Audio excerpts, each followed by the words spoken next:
August তারিখে Jessore press ক্লাবের সামনে উদীচীর আহ্বানে ছাত্র হত্যার প্রতিবাদে এবং স্বৈরাচারী ফ্যাসিস্ট সরকারের পতনের দাবিতে সেই দিন সেখানে সাংস্কৃতিক সমাবেশ করেছিল উদীচী শিল্পী গোষ্ঠী। সেই সমাবেশের অন্যতম উদ্যোক্তা ছিল, অন্যতম সংগঠক ছিল ইলিয়াসুর রহমান।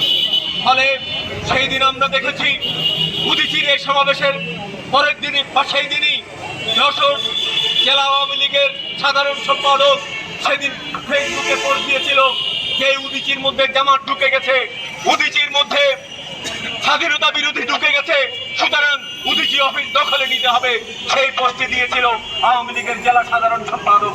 অথচ কি নির্মম পরিহাস! আজকে রক্তের বিনিময়ে, আমাদের ত্যাগের বিনিময়ে, দীর্ঘ লড়াইয়ের বিনিময়ে যে স্বৈরাচারী ফ্যাসিস্ট সরকারকে আমরা উৎখাত করে এমন একটি গণতান্ত্রিক সমাজ আমরা নির্মাণ করার জন্য একটা ইন্টারিম সরকার এখানে দায়িত্ব নিয়েছে। সেই ইন্টারিম সরকারের হাতে আজকে সেই সংগ্রামী সাংস্কৃতিক নেতৃবৃন্দ আজকে লাঞ্ছিত হচ্ছে, নির্যাতিত হচ্ছে এবং মধ্যরাতে তাদেরকে বাসা থেকে বের করে তুলে আনা হচ্ছে। সুতরাং আজকের এই সমাবেশের পক্ষ থেকে আমরা সেই ঘটনার তীব্র নিন্দা জানাই।